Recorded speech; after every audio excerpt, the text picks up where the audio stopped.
안녕하세요. 저는 60대 중년의 여성입니다.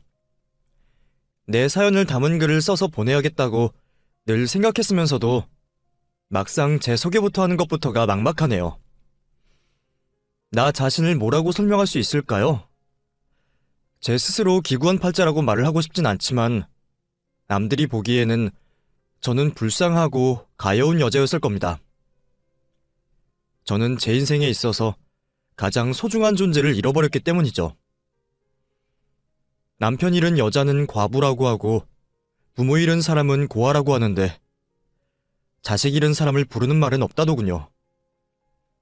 그래서 저도 저를 뭐라 설명해야 할지 모르겠습니다. 수십 년 전 안타까운 일로 어린 아들 둘을 떠나보내고 저는 늘 그 죄책감과 상실감을 가진 상처 입은 마음으로 살아왔습니다. 한때는 자식들 따라서 떠나고 싶은 마음을 먹기도 했지만 부모님께서 주신 귀한 목숨을 제 마음대로 함부로 할 수가 없었어요. 그래서 어쩔 수 없이 연명하듯이 살아왔던 저였습니다. 억지로 살아서 그런지 마땅히 인생에 대단한 일을 한 것도 없고 남들에게 자랑할 만한 일도 없었네요. 그랬던 제가 이 나이에 인생 최고의 일을 경험하게 되었습니다. 저도 직접 겪어보고도 몇 번이나 현실이 맞는지 확인을 해야 했던 일이었죠. 그래서 제가 오늘 그 사연을 한번 보내보려 합니다.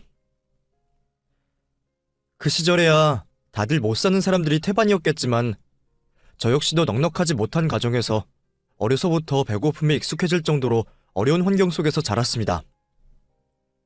가난하고 식구 많은 가족들 사이에서 저는 부모님께 관심을 받는 자식도 아니었었죠. 좁은 집에 여러 식구들로 늘 북적거리는 집이었는데도 저는 이상하게 항상 외롭고 쓸쓸한 심정이었어요. 뭔가 마음속에 허한 공간이 있는 것처럼 느껴졌었죠. 우리 가족 모두 살기 위해 몸부림을 친다고 해야 할까요? 가족들 간에 서로를 봐줄 여유는 없었고 다들 앞만 바라보며 살았습니다. 그런 가족들 틈바구니에 있다 보니 저도 자연스레 가족들을 닮아갔고 얼마 없던 웃음마저 사라진 생활을 하고 있었죠. 그 당시 저에게 행복이라는 단어는 그 뜻만 알고 있었을 뿐 저와는 거리가 먼 단어 그리고 감정이었어요. 그런 저에게 행복이라는 걸 느낄 수 있게 해준 사람이 바로 제 남편이었습니다. 남편과 하게 된 연애로 인해 전 새로 태어난 사람처럼 얼굴이 밝아지고 활기를 찾으며 20대였던 제 나이와 맞는 모습을 찾아가고 있었어요. 남편과 하루라도 빨리 살림을 차리고 한 집에서 살고 싶었지만 우리 두 사람 모두 집안 형편이 넉넉하지 못했고 우리들 능력도 좋지 못했죠. 남편은 일용직 노동자였고 집안의 장남 대신 가게를 책임지고 있던 사람이었습니다. 그런 탓에 결혼에 대한 꿈만 가지고 오랜 연애를 하게 되었죠. 연애 중간 양쪽 집안에서 다른 사람과 결혼을 하라며 우리를 흔들기도 했지만 우리는 서로만이 평생의 짝이라고 생각하고 마음 변치 않은 채 연애를 했고 결국에는 결혼에 꼴이 날 수 있었죠. 결혼을 했다고 한들 우리 두 사람 형편이 좋아졌던 건 아니었지만 그런 건 상관없었어요. 진심으로 사랑하는 남편과 한 이불을 덮고 같은 장소에서 눈을 뜨고 살 비비며 살고 있다는 게 그 무엇보다 중요했고 그 누구보다 행복한 여자로 만들어주었죠. 결혼 생활이 꽤 지나고도 형편이 빨리 피진 않았지만 우리 두 사람에게 전 재산이라고 할 수 있는 아들을 둘이나 낳으며 행복하게 지내고 있었습니다. 그런데 그 일이 생기게 되었죠. 일을 하러 나간 남편이 연락이 되지 않았어요. 그 당시에도 일용직으로 일을 하고 있다 보니 가끔은 멀리 다른 지역으로 며칠간 일을 하고 돌아오는 경우가 있었습니다. 멀리 나갈 때면 항상 머무는 숙소에서 전화를 주던 사람이었죠. 연락 없는 남편으로 인해 걱정이 되었던 저는 공사 현장으로 전화를 하게 되었고 그곳에서 숙소 쪽으로 연결을 시켜줬죠. 그런데 퇴근을 진작에 했을 거라는 남편이 돌아오지 않았다고 하는 겁니다. 전화를 받은 사람은 남편이 어디서 다른 동료들과 술 한잔 하고 있을 거라 말을 했지만 우리 남편은 그럴 사람이 아니었어요.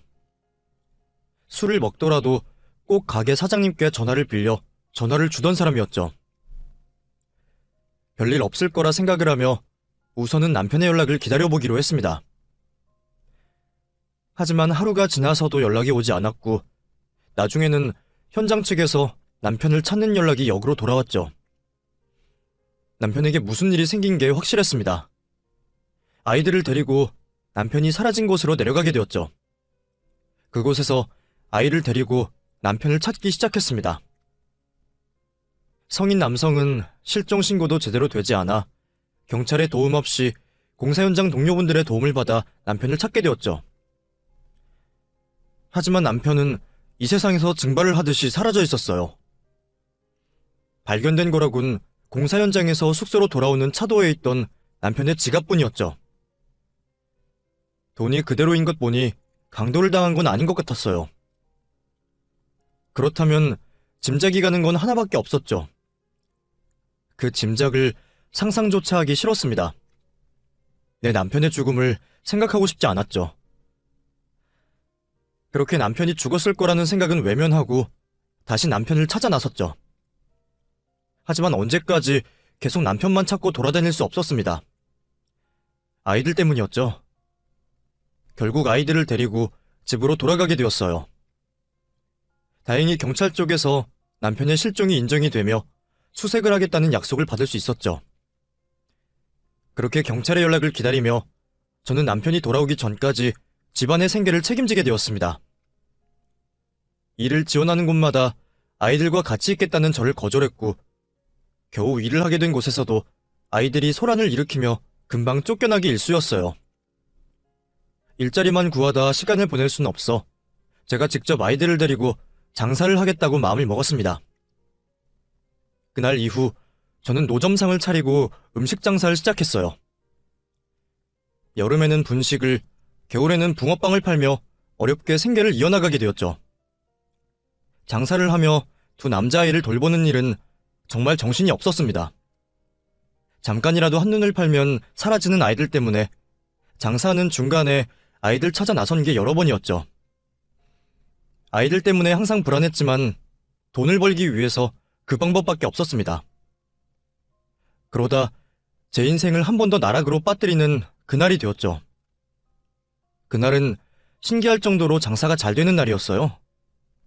손님들이 몰리더라도 밀물처럼 한꺼번에 몰렸다 썰물 빠지듯이 한꺼번에 빠지는 게 보통인데 그날은 시작한 날부터 하루 종일 손님들이 끊이지 않았죠. 장사 시작 후 처음으로 밀려드는 손님들로 전 정신이 없었습니다.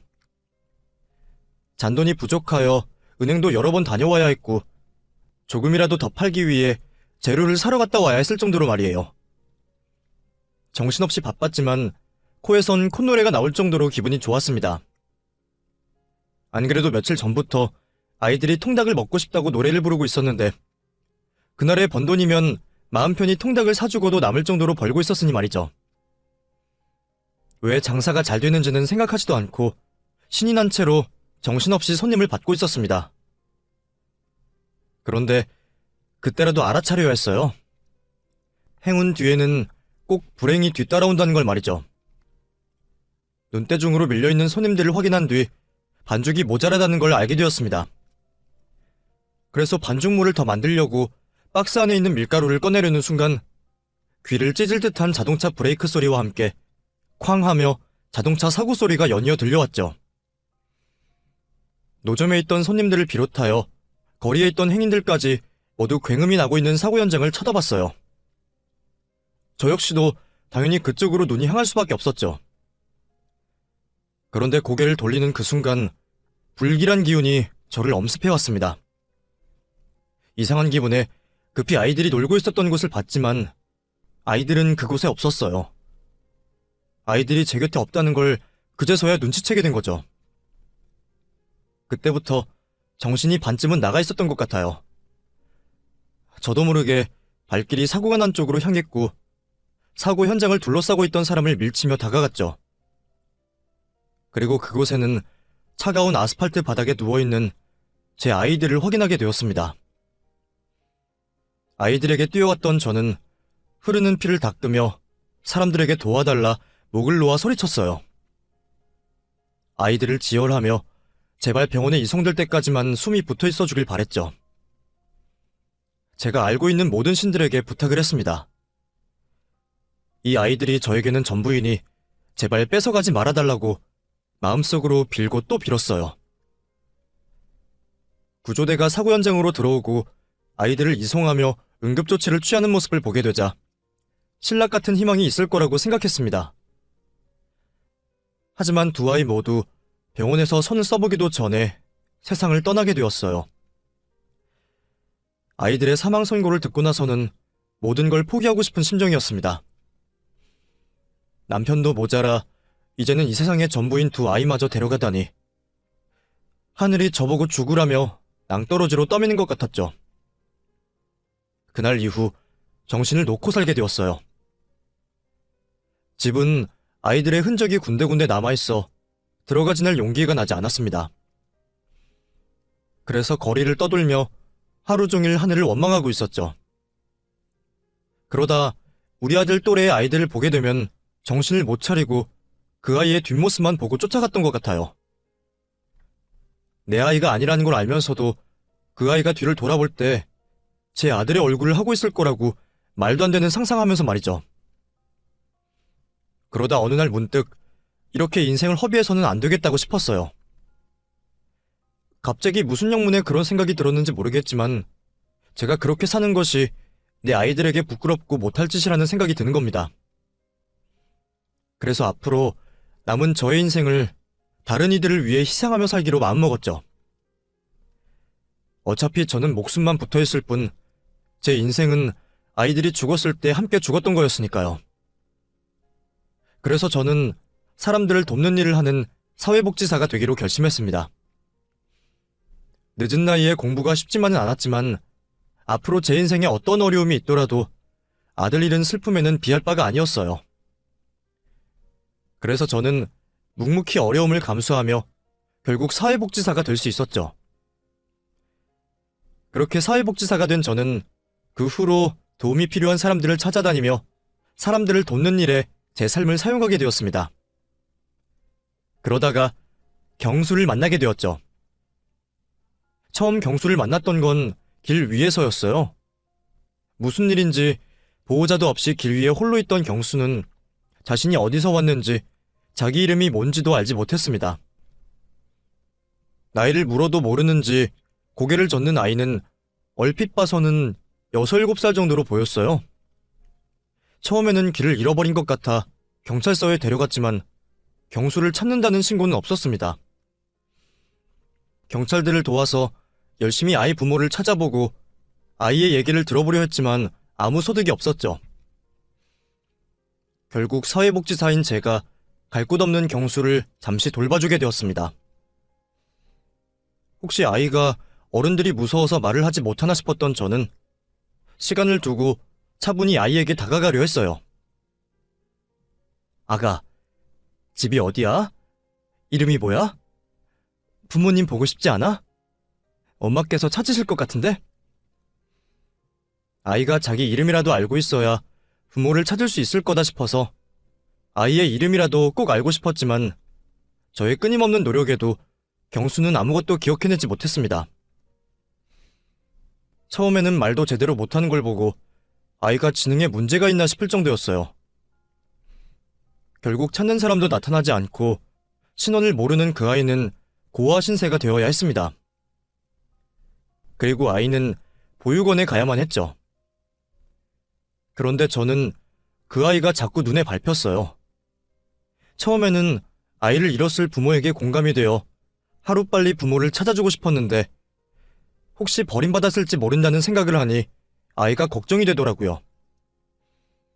얼마나 데리고 있었다고 벌써 아이에게 정이 들어 있었죠. 게다가 아이가 보육원으로 가면 잘 지낼 수 있을지 걱정이었습니다. 아직 말도 제대로 못하고 아무것도 기억 못하는 아이라 저희 집에서도 이제 겨우 조금 적응해서 밥이라도 먹을 정도였는데 그런 아이가 또 환경이 바뀌게 되면 얼마나 힘들어질까 싶었어요. 우리 아들들과 비슷한 또래의 경수를 보며 아들 생각이 났던 저는 경수를 계속 임시보호하기로 결심을 했습니다. 아직 입양까진 모르겠지만 경수가 괜찮아질 때까지만이라도 제가 데리고 있으면 좋겠다 싶더라고요. 경수도 그 사이 저와 정이 들었는지 다행히 저를 엄마처럼 따라주었습니다.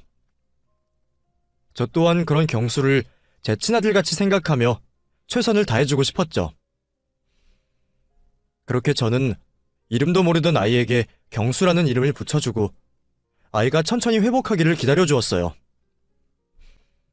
말을 못하는 걸 보고 문제가 있나 싶었지만 일시적인 문제일 뿐이었는지 치료를 받기 시작한 경수는 나날이 좋아지는 게 보였습니다. 여전히 과거를 기억하진 못하지만 말도 하고 점점 생활에 적응해가며 이듬해부터는 무사히 학교도 다닐 수 있게 되었어요. 다른 사람들은 제가 고아인 아이를 데리고 와서 키우는 걸 고생이라고 말하기도 하고 또는 대단하다고 치켜세우기도 했지만 그건 아무것도 모르고 하는 소리였어요. 오히려 제가 경수를 보며 많은 힘을 얻었거든요. 자식들 떠나보낸 뒤로 행복해질 자격도 없다고 생각하며 살았던 제가 경수 덕분에 오랜만에 웃을 수 있었습니다. 그렇게 저는 경수를 제 아들로 품으며 경수와 함께하게 되었죠. 남들이 보기에는 저희도 보통의 모자지간 같아 보였을 겁니다. 그리고 저는 그게 꽤 기쁘고 행복했어요. 다시는 듣지 못할 거라 생각했던 엄마 소리를 들을 수도 있을 거라 생각했죠. 아이를 데리고 있다 보니 저도 자꾸만 욕심이 생기기 시작했어요.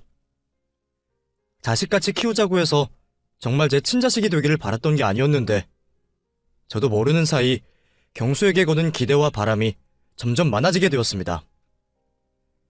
그래서 공부하라 잔소리하고 자꾸만 그 아이의 인생에 끼어들 생각을 하고 있었더라고요. 그래도 다행히 경수는 늘 제가 시키는 대로 잘 따라와 주었습니다. 공부도 열심히 해서 어느새 대학생이 되었죠.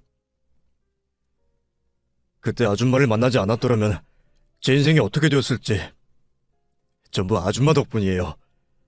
제가 꼭 성공해서 언젠가 보답할게요. 경수는 제게 꼭 보답을 하고 싶어 했지만 언제부터인가 저의 간섭을 부담스러워하는 듯 했습니다.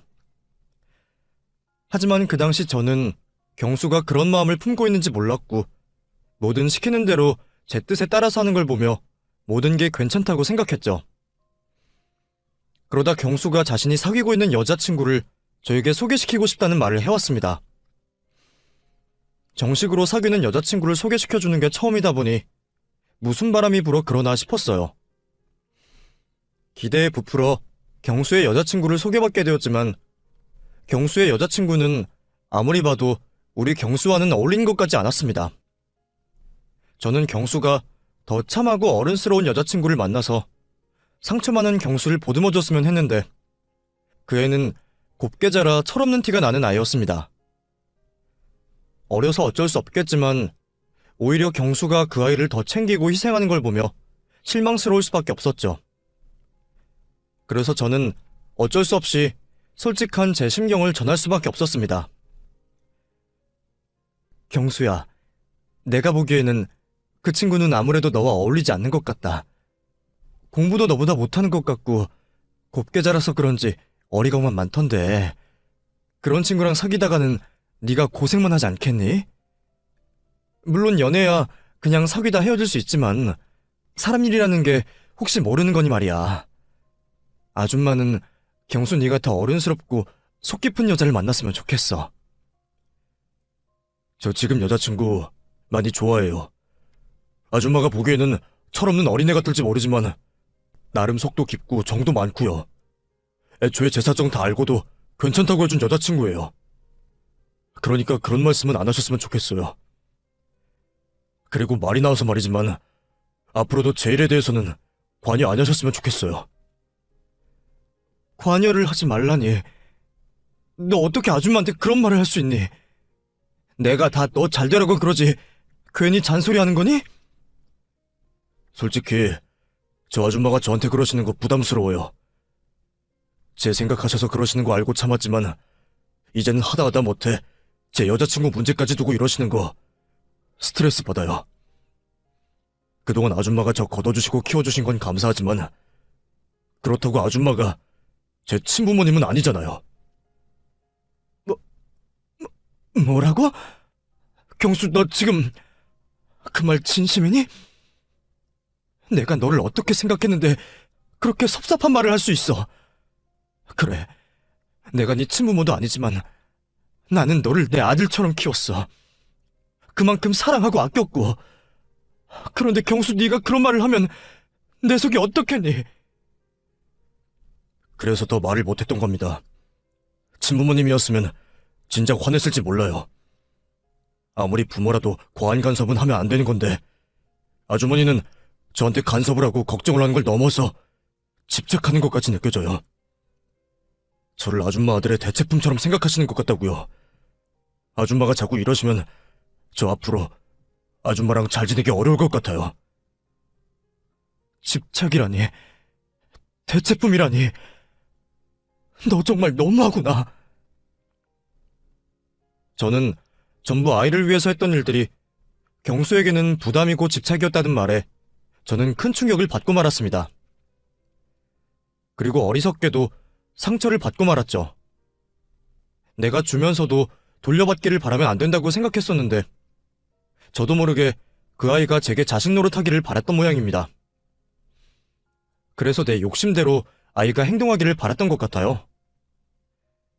경수도 참을 만큼 참았던 건지 결국 속마음을 내비쳤고 그 일로 저희는 갈등을 빚게 되었습니다.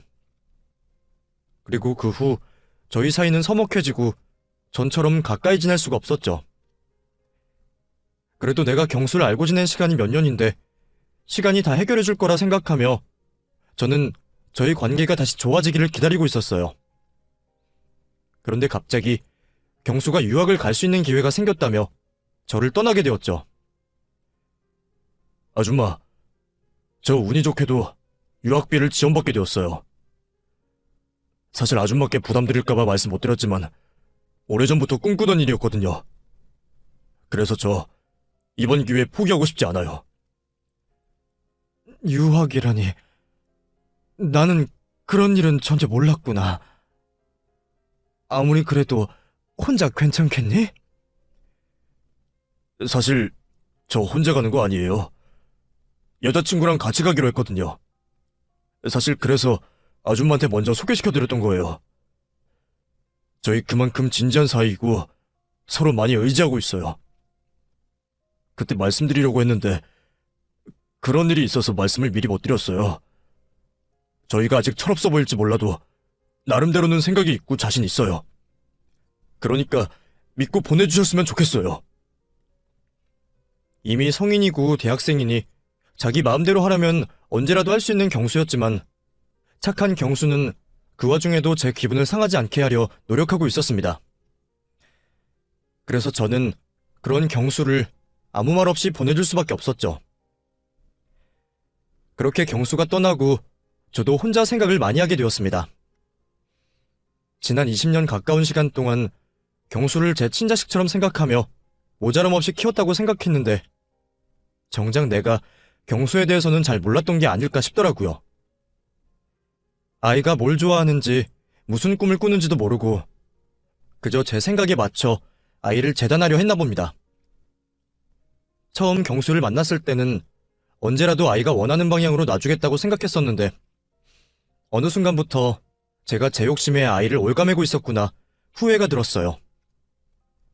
그래서 저도 마음을 비우기로 했습니다. 아이가 여태껏 잘 자라준 것만으로 감사하며 앞으로 그 아이가 자신의 길을 찾아 떠나고 저에 대한 부담감에서 해방될 수 있도록 제가 먼저 그 아이를 놓아주기로 했죠. 그래서 저는 괜히 경수에게 연락을 하지도 않았고 가끔 경수가 연락을 해와도 일부러 피하려 했습니다.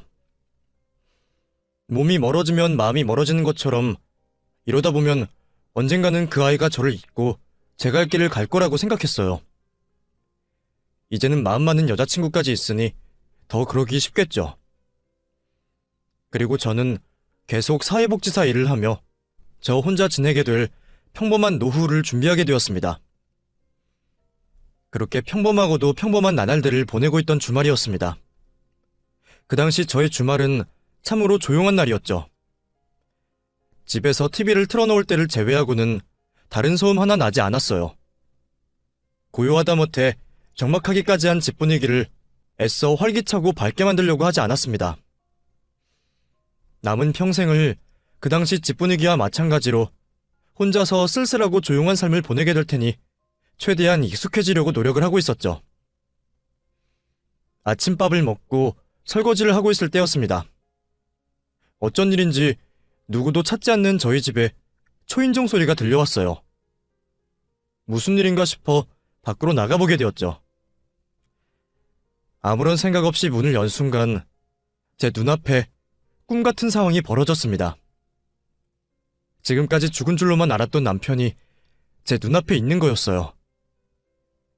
많이 야위고 늙긴 했지만 분명 내 남편이 맞았습니다. 평생 그리워하며 단 한 번도 잊지 못했던 남편의 얼굴을 제가 못 알아볼 리가 없었죠. 순간 이게 꿈은 아닐까 싶었습니다. 말 한마디, 손가락 하나 움직일 수 없었어요. 꿈이라면 깨지 않기를 바랬기 때문이었죠. 그때 남편이 먼저 제 손을 잡아주었습니다.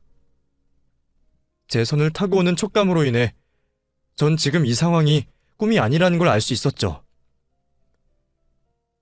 여보, 내가 너무 늦게 돌아왔지? 미안해. 나 때문에 그 긴 세월 동안 고생하고 우리 아이들도 나 때문에.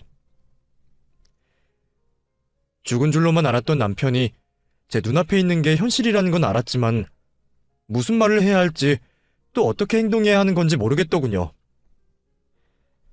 그토록 그리워했던 남편을 눈앞에 두고도 저는 비현실적인 상황에 어찌할 바를 몰라 하며 넋이 나간 채로 있었습니다.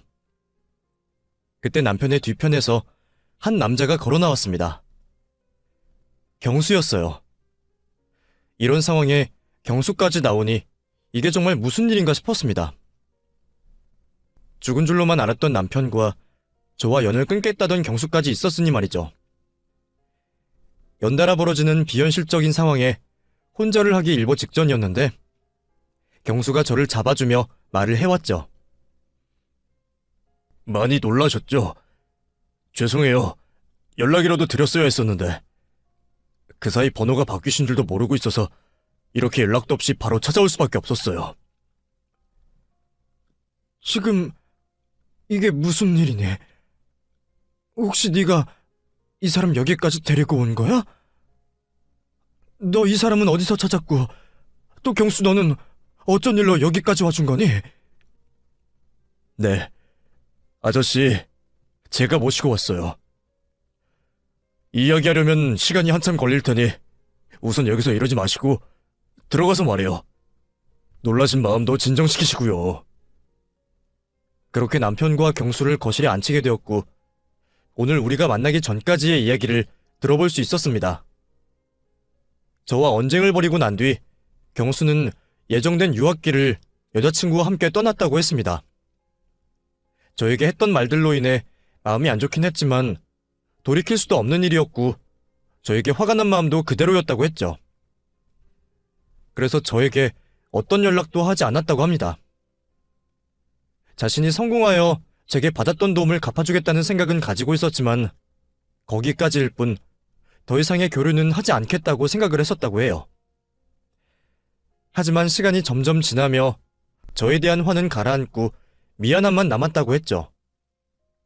그러던 중 같이 유학을 하던 여자친구가 경수의 아이를 가지게 되었다고 했습니다. 유학생 생활을 하던 중 생긴 아이여서 급하게 식도하지 못한 채 결혼을 하게 되었다고 했죠. 그러다 보니 정신이 없었다고 하네요. 저에게 사과도 하고 자신의 아이가 생겼음을 알리고 싶었지만 공부와 육아를 동시에 병행하는 삶에 작은 틈도 없었다고 합니다. 그렇다고 저를 미국까지 모시고 올 수도 없으니 한국으로 들어가게 되면 그때 사과도 하고 자신의 가족들도 인사를 시키려고 했다고 하네요. 그렇게 시간이 지나고 경수 자신도 아이를 낳고 키우다 보니 제 마음을 조금은 헤아릴 수 있었다고 했습니다. 더군다나 친자식도 아닌 자신에게 그만큼의 정성을 들여 키우는 게 그 누구도 쉽게 할 수 없는 행동이라는 걸 느낄 수 있었다고 했어요. 지금까지 저에게 감사하다는 마음을 가지고 있었고 말로도 표현을 했지만 몸소 그 감사함에 대한 무게를 체감할 수 있었던 건 아이를 키우게 된 이유라고 했죠. 그전까지도 마음에 걸려하던 저와의 다툰 일이 더 죄송스러워졌다고 했어요. 또 하루가 다르게 자라는 아이를 보며 저 또한 언제까지 건강한 모습 그대로 기다려주지 않을 거라는 걸 느꼈다고 합니다. 그래서 하루빨리 저를 찾아가 만나서 사과를 해야겠다고 생각을 했답니다. 하지만 유학 공부 중에 있으니 당장 올 수는 없었죠. 무작정 저와 만날 날만을 기다릴 수 없으니 자신의 미국에 있으면서 저에게 줄 수 있는 도움들을 생각해봤다고 하네요. 머리를 감싸며 생각을 쥐어짜내봤지만 생각나는 것이 없다고 했습니다. 그럴 것도 경수를 잘 키우는 것 외에는 다른 것에 관심을 둔 적이 없었으니까요. 제가 바라는 것도 좋아하는 것도 오로지 경수가 잘 되는 일밖에 없었죠. 그러다 제가 이야기했던 말이 생각났다고 합니다. 제가 경수에게 제 인생 이야기를 하며 남편의 사연을 말한 적이 있었어요. 그 말이 생각났던 경수는 세월이 많이 지났다고 하지만 시간을 가지고 찾아본다며 제 남편을 찾을 수 있지 않을까 싶었다고 해요. 설령 이 세상 사람이 아니라고 해도 남편의 몇 자리라도 찾으면 제게 조금은 위안을 줄 수 있지 않을까 싶었다고 했죠. 그렇게 경수는 한국에 있는 자신들의 지인들과 사람을 써가며 제 남편을 찾기 시작했다고 합니다. 남편에 대한 단서는 거의 없다시피 했지만 경수는 찾아야 한다는 일념 하나로 제 남편을 찾는 일을 멈추지 않았다고 했죠. 또 세월이 이만큼 지났음에도 남편이 나타나지 않는 것을 보면 기존 남편의 신상 정보나 단서는 필요 없을 거라고 생각을 했다고 합니다. 오로지 남편이 사고가 났을 지역과 탐문에 대한 정보를 가지고 찾았다고 했죠. 그러다 마침내 저의 남편이라고 추정되는 남자를 찾았다고 했습니다. 확신을 할 수 없었던 이유는 남편이 지난 과거에 대한 기억을 전혀 하지 못하고 있었기 때문이라고 했죠. 어떻게 누구와 사고가 났는지 몰라도 남편은 자신이 사라진 시점 이전의 기억을 하나도 하지 못했다고 했어요. 기억이 나는 시점부터 자신을 부르는 이름이 따로 있었고 어느 시골집에서 노부부의 일을 거들며 살았다고 했죠. 가끔 머리가 깨질 듯이 아프고 저와 아이들의 모습이 보였다고 했습니다. 하지만 그 장면이 뚜렷하지 않았고 통증이 너무 고통스러워 머리가 아파오고 자신이 모르는 장면이 떠오를 때면 처방받은 약을 먹었다고 했죠. 그런 이유 때문인지 남편은 경수가 자신을 찾는다고 했을 때도 사람을 잘못 찾는 줄로만 알고 있었다고 했습니다. 자신이 어디에서 발견되고 누구였는지 설명해줄 수 있는 사람이었던 노부부가 이에 관련된 사실을 설명하지 않은 채 사망을 하게 되자 이전에도 노부부 밑에서 자라고 일해온 사람이라고 스스로 생각을 했던 거죠. 그래서 제 남편이 맞는지에 대한 확인을 하는데 가장 많은 시간이 걸렸다고 했어요. 이미 주민등록도 소멸이 되어버렸고 유전자 검사를 할 수도 없는 상황이니 오로지 남편이 가지고 있을 기억에만 의지를 할 수밖에 없었다고 했습니다. 수소문을 하여 최면 치료도 해보고 정신과 치료도 받아보면서 계속 과거 기억에 대한 자극을 했다고 하네요. 그러면서 경수 컴퓨터에 있는 제 사진들을 보여주면서 말이죠. 남편이 짧게 기억해내는 것들을 여러 번 확인했다고 합니다. 혹시 다른 의도를 가지고 기억을 해낸 척 할 수 있었으니 말이죠. 그렇게 여러 번 확인 끝에 남편은 경수가 알려주지 않았던 기억을 먼저 꺼내왔다고 해요. 아이들에 대한 기억과 저와 있었던 추억들을 말이죠. 남편에게 그런 기억들을 듣고 나서야 경수도 저에게 들었던 내용이 기억났다고 합니다. 그때 드디어 제 남편을 찾게 되었다고 확신을 했다고 하네요. 더 이상 저의 남편이 맞는지 아닌지 확인을 해볼 수 있는 것들도 남아있지 않았고요. 그렇게 학기를 마친 경수는 자신의 아내와 아들을 데리고 한국으로 들어왔고 제 남편을 만나 저와 만날 준비를 해줬다고 합니다. 그리고 제가 있는 집으로 찾아와 저를 만나게 되었던 거죠. 경수가 남편을 찾기 위해 썼던 그 과정이 얼마나 오랜 노력과 정성이 필요했는지 전 알고 있었습니다. 모래사장에서 바늘 찾기와 마찬가지인 상황에서 오로지 저를 위해 남편을 찾아주겠다는 그 고마운 마음이 이야기를 전해주는 동안 제 마음속으로 전달되었어요. 제가 경수에게 해준 것에 비해 너무 큰 선물을 받은 것 같았습니다. 그리고 몸성이 돌아와준 남편에게도 고마웠죠. 여보, 고마워요. 이렇게 건강하게 살아있어줘서. 그리고 내가 미안해요.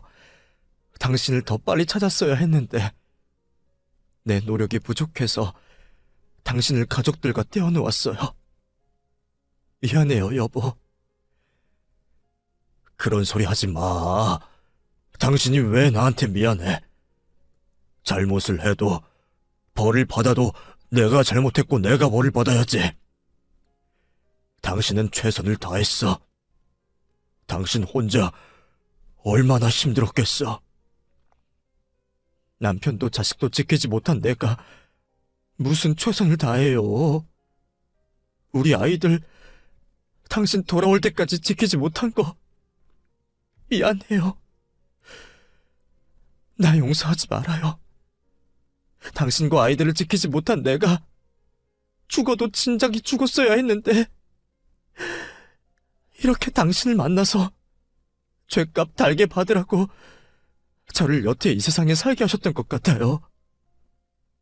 정말 죽지 못해서 살아가고 있었을 뿐인데 이렇게 당신을 만나게 되었으니 이제 곧 죽어도 여한이 없어요. 그러니 나 원망하고 욕해도 돼요. 무슨 말을 그렇게 해? 내 아내, 내 자식들 있는 줄도 모르고 정신 나가 있었던 내가 나쁜 놈이지. 이제 더 이상 당신 잘못이라고 자책하지 마. 이 모든 게 나로 인해 생긴 일이니 이제는 내가 당신의 죄책감을 안고 살 테니.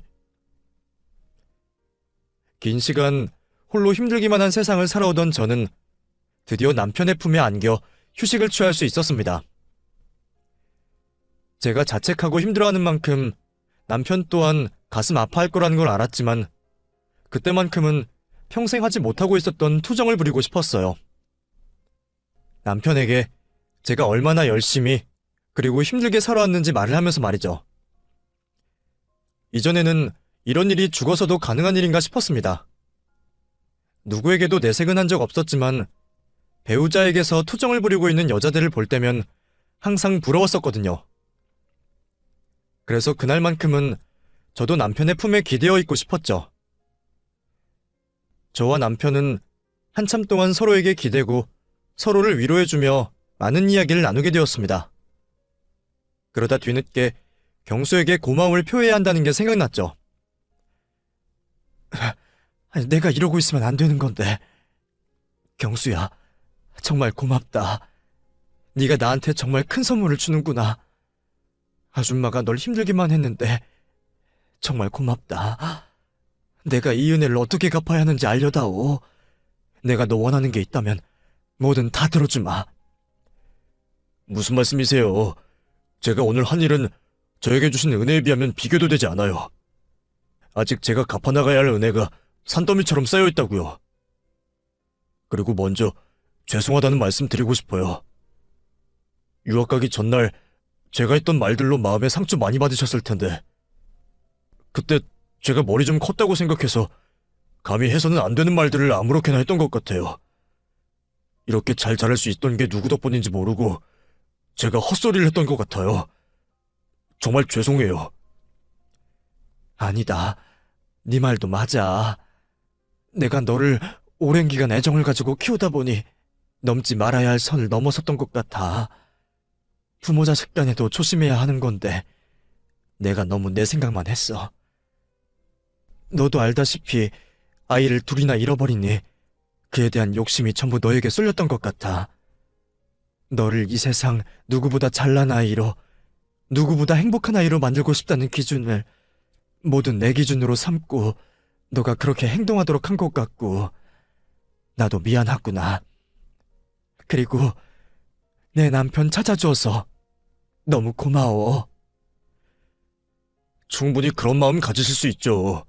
정말 절 친아들처럼 키워주셨으니까요. 그때는 제가 받는 것에 너무 익숙해져 있어서 모든 걸 당연하게 생각했던 것 같아요. 그래서 그런 말실수도 하게 된 것 같고요.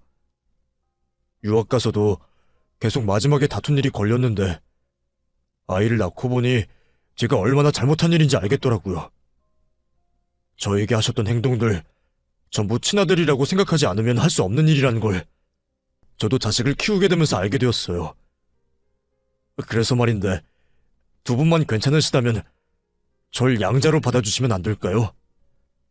제가 어머님께 받은 은혜 앞으로 자식으로서 갚아나가고 싶어요. 그리고 이 세상 가장 행복한 부모님으로 만들어드리고 싶고요. 조금이라도 제 일방적인 제안이 불편하시면 거절하셔도 돼요. 양자가 되지 않더라도 최대한 자주 뵈면서 모시려고 할 테니까요. 그냥 저는 제 친어머니라고 생각이 들어서 제안해보는 거예요. 저는 경수의 말을 듣고 단 1초도 망설이지 않았습니다.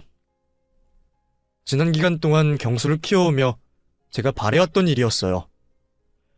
다만 경수 입에서 나오는 거절이 제 마음을 너무 아프게 할 것 같아 단 한 번도 입 밖으로 꺼내지 못했던 말이었죠. 경수가 제 아이가 되어준다면 전 너무 행복할 것 같았습니다. 그래서 남편의 생각도 묻지 못한 채 바로 대답을 하게 되었죠. 내가 왜 거절을 하겠니? 난 평생 너를 내 자식이라고 생각했단다. 물론 네가 싫어해서 거리가 생길까 싶어 말을 못했던 거지. 네가 먼저 그렇게 말해줘서 고맙구나.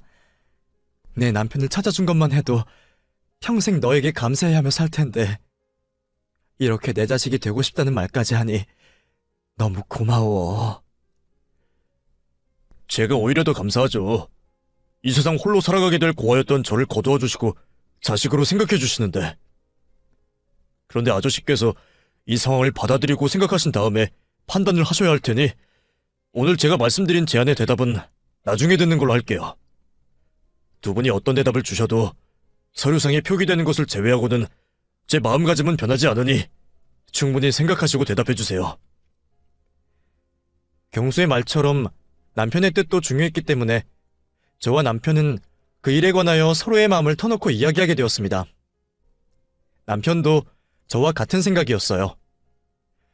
아직 경수를 잘 모르긴 했지만 우리를 다시 만나게 해준 것과 제가 키워오며 가진 감정을 보며 한 가족으로서 지내면 좋을 것 같다고 말해주었죠. 그렇게 경수를 우리의 가족으로 받아들이게 되었습니다.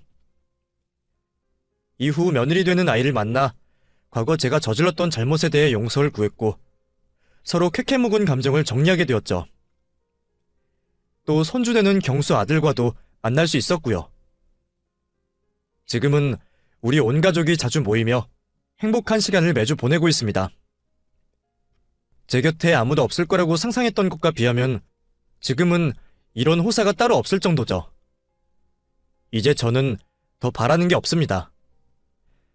하늘나라로 올라가 우리 두 아들 녀석들 만나기 전까지 더도 말고 덜도 말고 딱 지금처럼만 가족들과 웃으며 지내다 세상을 정리하고 싶네요.